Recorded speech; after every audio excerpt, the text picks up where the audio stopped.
This episode of The Midlifers is sponsored by SC Accounting. Not happy, Dad! Wax on, wax off. Cigarettes. Excellent. Hello. Hello. Welcome, Midlifers. We are your hosts, Fonz And Nez. This is our weekly podcast where it's not self-help, but more help yourself to a smorgasbord of nostalgia, laughter, and a deep dive into the past. In today's episode, in Then and Now, we're looking at communication and how it's changed over the years, or communication, as I like to say. A rant and rave about making phone calls, really old school. And a who did a better battle is Sex and the City versus And Just Like That. So let's jump in. Yeah.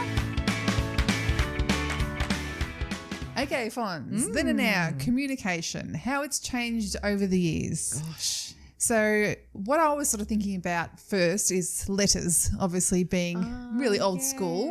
And with that, pen pals. Oh, I used to have a pen pal. Me too. I had one in Hong Kong. Oh, wow. Yeah, I have no idea how. I think I might have registered like through a local. Yeah. No, because through school? Through school. I Okay. think through your French class, they did a pen pal program and they gave out like brochures or something. But that was in high school. I don't know. This Oh, was so like you did it in primary I school? had it in primary school. Oh, wow. Yeah, really weird. Even just thinking back to letters and how exciting it was to get a letter in the mail. Like we still do, but usually they're bills now. bill. It's a bill. It's not fun. And I don't even check. I was saying I don't even check my letterbox. Probably maybe once every 3 weeks because everything's online. Really? Yeah, because I only get bills or junk mail. Oh, that's Yeah. not fun. No, Better write you a letter.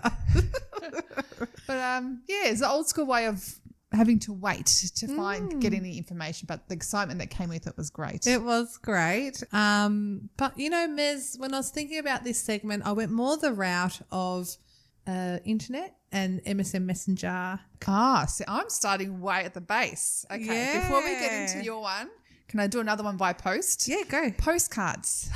Oh, yes. I actually always enjoyed buying a postcard when I was traveling, you know, with a picture of whatever town or city you're on and sending it and knowing that, you know, within a week or so it would be delivered. When I was 20, I worked at a summer camp in America and you guys sent postcards to me. Did you really? Yes, Oh and my letters. Yes. Or maybe you sent me letters and I sent you postcards. Yeah, I've got your postcard. Well, I've still got the letters. Wow. Yeah. See, I don't have any old emails or anything like that, but letters that you have with like, you know, little, especially at that, like when you're younger, stickers and the different color pens. Oh. And just another, can I do another weird one? Yeah, go. Maybe 10 years ago, the Nigerian prince scam. Oh, yes. But old school. You know, you'd get the, what are they called? The chain mail. Chain mail, yes. Oh, yeah. Do you remember that? The original scams saying you'd get all this bad luck if you didn't forward it on. That's right. And I used to be so scared. Yeah. And I don't know, now it's like, oh, give me a break. Yeah.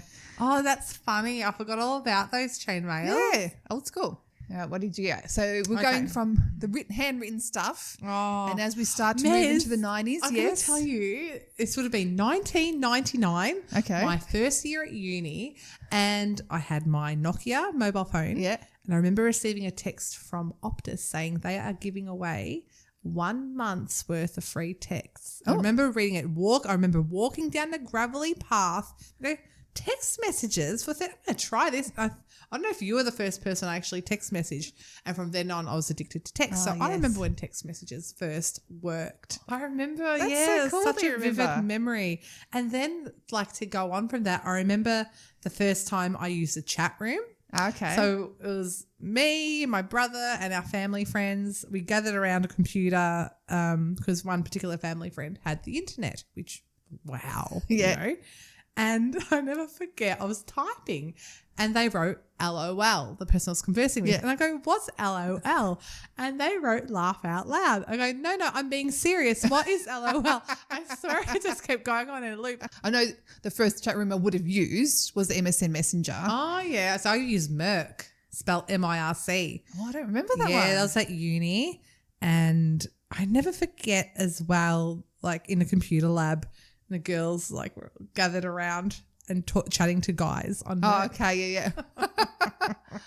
Like everything with digital age, everything's just so instant. So I actually do miss, I didn't miss waiting for things, but I do miss that excitement of something that you've been holding out for finally coming. Like even though VCE, no, actually when we had our VCE results, we were actually able to That was over the call phone. Over the phone. Yes. But it was like, it was just our year or the year before that was over the phone. Before that was post. I think there's something quite quaint, and it's a lost art of having to wait for something because everything's just we don't immediate wait now. anymore. No. Everything's quite instant. Maybe that's contributed to us losing our patience. Totally, yeah, because everything is straight away, and if you want to know something, you need the answer right now. Even the whole thing of Googling and how if you didn't know an answer before, it was left unknown. Yeah. And you could either go figure it out yourself or it didn't really matter. Yeah. Now if someone says a random fact and I'm going to Google that. Yes. It's like, who gives it? Do you really care? Do you do Bing? Nah. No, I don't reckon anyone does Bing. You know when it pops up as like it's a browser? It's like, no, I will not have you Well, Bing. I don't think I have used Bing in the past, but I didn't like how it gave my answers. No, thank you, Bing. No, let's stick with Bing, Google. bang, boom. Put that away. Bada bing, bada boom.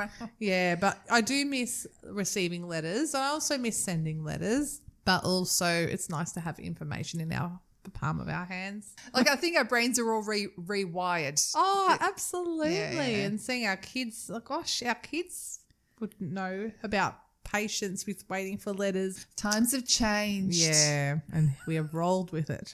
Yeah. One text message at a time. Rapping wastes money, rapping wastes time. I got a post pack here of every kind. I got envelopes, boxes, bags, and tubes. And to make it real safe, I got bubble wrap too. Don't wrap it, post pack. Rant, rave, rant or rave. Yeah. Ms. Fonz. Today, we are going to rant or rave about making a phone call. And this, actually talking in the phone. Talking to someone, yes. Yeah. I can tell you straight away it's a rant for me. I hate talking on the phone. It's a rave for me. I love talking on the do you? phone.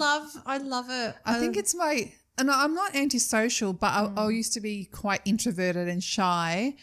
And even to this day, if my boss says, oh, can you call this client, whatever, my heart just skips a beat. And I have to pause and mentally prepare myself for about 30 minutes before I can do it. Yep. We're working a shared office. So if I can actually wait till a day I'm working from home to do it, I will because I just feel so awkward. Wow. Even you, different though that... So we just got interrupted by a son bringing in a Lego duck. And quacking. Cracking. Okay, so yeah, if I can try put it off till when I'm working from home, I will. So even you, obviously I've known you for almost 40 years now. I think it's different now that we're doing the business thing. But before that, if you called me, I sometimes... Would you freeze? I sometimes would ignore you. You. How dare you? I'm sorry. We used to talk on the phone all the time. Oh, yeah. Like when we were grade 5. Yeah, back in the day when you didn't Every have night other we would talk on the communication. phone. I What's know. wrong? Sorry. Why did you answering my call? I just can't do it. And it's weird because my whole family's like my brother, my oldest brother, he, if he just had to call to order a pizza, he would get his girlfriend to do it. Oh. He's even worse than me. So thank God for Uber and all that sort of stuff now. He Wow. hates it. So I'm at least a bit better than that. But my dad's interstate and he feels the same. So when we call, oh my God, it's just so awkward. guys are awkward. We are so awkward and so cringy, and I really have to mentally prepare myself to do the conversation. I hate it. Ms. Like my family's the opposite. Yeah. I love a phone call. But You're very social. We do the video call now. Like there is no room for a phone call. Oh, It's straight away video chat with mum and dad. I'm not I've sure. never done a video chat with my family. Oh my God, it's every day, twice a day with mum and dad. So, I mean, obviously so they can see the kids, but I can't imagine talking to them any other way but a video call. Oh, wow. I don't think my brother likes it because he's like, he'll either ignore me and call me back. Yeah, that's me. That's my methodology. But he never called me back. But, yeah, look, I rave a phone call, and I used to be nervous when I was younger, but I think as I'm getting older, I just love a phone call, and I love a bit of banter over the phone, a bit of a laugh. No, so in person, not a problem. I'll talk to everyone and anyone, but over the phone, no. I don't mind, the official calls, like if you need a call in regards to a bill or an account, and usually it's overseas. I hate the delay. The delay makes me cringe. Yes. Yeah, so that part I don't like. But if it's something that needs to be done, like official, Yeah. I'm fine with it. It's the idle chit chat over the phone. that- Idle chit chat. I love idle chit chat, but not on the phone. I hate it. Oh, can I tell you something? Yeah. I do rant about telemarketers. Oh, yeah. And like I remember on a landline, like they would always call it dinner time. And I had one telemarketer call me and I put it straight through to voicemail. And there was a rooster cockle-doodling in the background. And I listened to it and I go, so that's one rant I have about phone calls. I do not want to talk to a telemarketer. Yeah, I get that. I telemarketers, love talking to my friends and I love, talking to people. I even remember during COVID and lockdown, we did a group phone call because, yes. again, being Melbourne, we were locked in for like 5 months or whatever.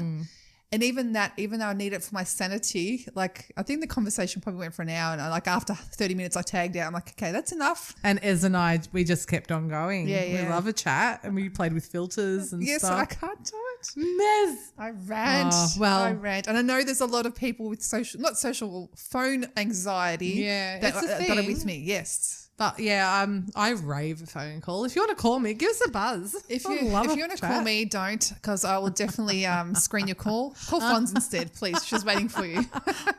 Ring, ring. Call me now. That'll be the phone, Rich. Under the bonnet, son. It doesn't take much to keep in touch. Who did it better battle? Ding, ding. Mez, I am so excited for today's battle because it is between Sex and the City and Just Like That. Yes, it's interesting where this is going to go. Sex and the City used to be my very favourite show. Mine too. It Yeah. was so good. And I can still watch the reruns. Yeah, me too. I haven't done it for a while, but yeah, it's one of those shows I could watch and repeat even though I know what's going to happen. But do you know what I'm seeing now, like on Reels on Facebook or Instagram or even TikTok, people are saying this has not aged well. And yeah, look, it hasn't aged well like all shows don't. But I still love it. There's not many shows that age well. And I get some of the topics and that they talk about, but it was groundbreaking. It was ahead of its time It was. at the time. Yeah, hence why, it had such a huge appeal. I loved the fashion. Oh, yeah. But I can actually say the fashion carries over to And Just Like That. Yeah, I agree. Yeah, I agree. I love the fashion in both of them, so that I love. But the one thing that Sex and the City has that And Just Like That doesn't, it's funny.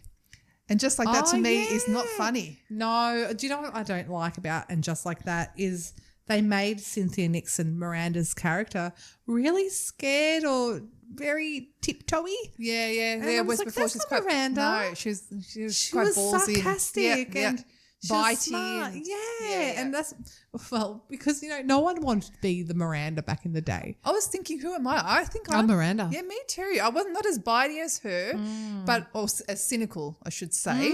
But out of all of them, she was the most down to earth, like realistic. Yeah.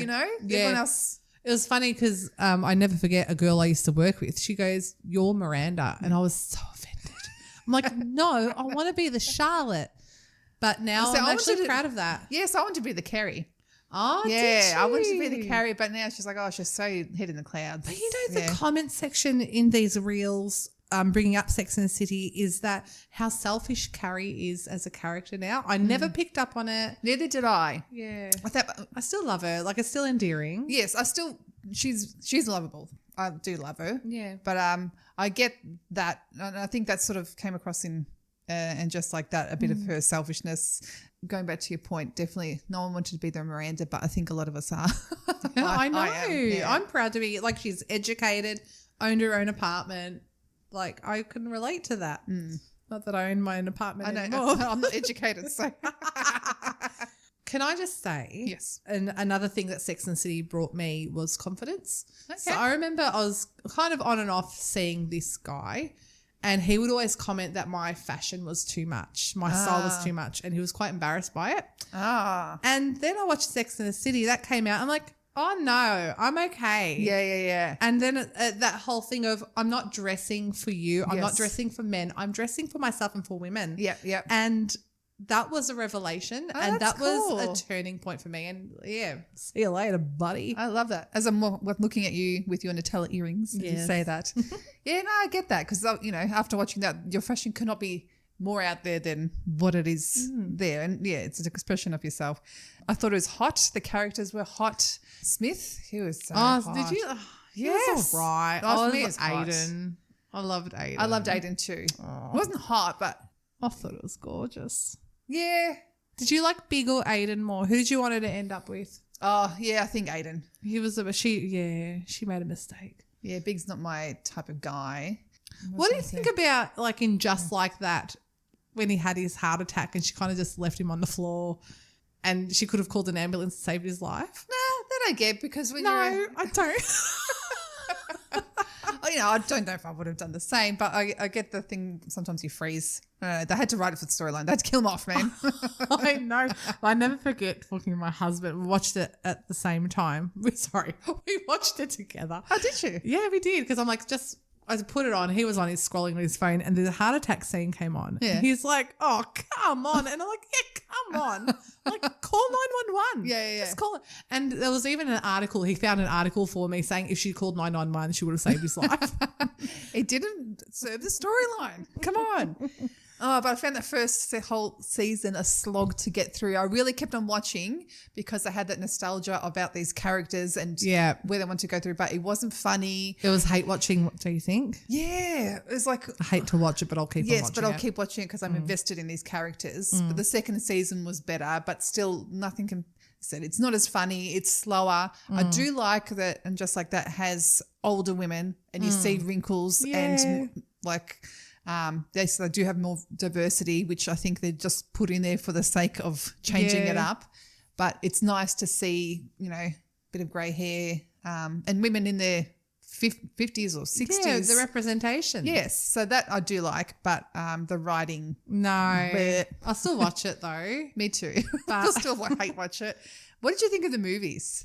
I loved the first movie. The first so one was much. Great. Even that I can Did still we watch that together? Yes, we watched it at the movies with a cocktail. Yeah, I remember. Yeah. It was huge at the time, and that movie still stands. I still love it. Yeah. Second It's a one. piece of shite. It was so... I remember I took my mum to watch the second one. Me Again too. Again with the free Cosmopolitan that went with the package. And at the end, I was just like so disappointed. Yes. I remember the first 15 minutes had a few laughs and whatever, and after that, bleh, it just wasn't good. I did enjoy Samantha eating chickpeas as a supplement for her, the HRT, Okay. the menopause hormone, whatever it was. I do not remember that, but... I do. That's stuck in my head because I'm like, all right, So if you make some hummus. Help with I'll the keep peri. that for the Menopause. next 10 years, yeah. Yeah, but no, the second one, nah. Oh my gosh, I forgot Mez. Yes. And Just Like That did not have Samantha in it. Oh, yes. She was funny. She was... She was the sex. Yeah. She was a sex, but like with the non-apologetic attitude, which made it funny. Like, she was just a character in its own. Samantha was a fantastic character. Yeah. She was a spark, which I think that's what's lacking in this one is a spark. Yeah. And it's just sad. I mean, with reality, it's Sarah Jessica Parker and Kim Cattrall have a bit of beef. Yes. And we are the ones suffering. We are the children suffering in this divorce. the broken marriage. Mummy doesn't love me anymore. But who knows next season? Maybe she'll come back. I reckon you're clutching at straws with the seasons. I'm clutching. Depending on how, because I know they're filming at the moment, the third one, so we will be watching it. We shall commentate it. We'll put up little things as it comes out for any other sounds good. fans. Are there any other fans? There must be. Do you like it Just Like That, or do you hate watching Just Like That? That's what we need to find out from you guys. Definitely who did it better, Sex and the City. Oh, Sex and the City, hands down. Yeah, hands 100%. down. Yeah. We salute you. We salute you. You do the sign off then. What was your news? Oh, Berger broke up with me on a Post-it. On a Post-it? Yep. Read it and weep, my friends. I'm sorry, I can't. Don't hate me. That's it for this week's show. Oh, thanks, Mez. It's been a fun one. It has been fun. Thank you, Fonz, and thank you to everyone that's listening and supporting us. Yeah, so we'll see you next week. Yes. All You'll see me right. next week. Bye-bye. Bye.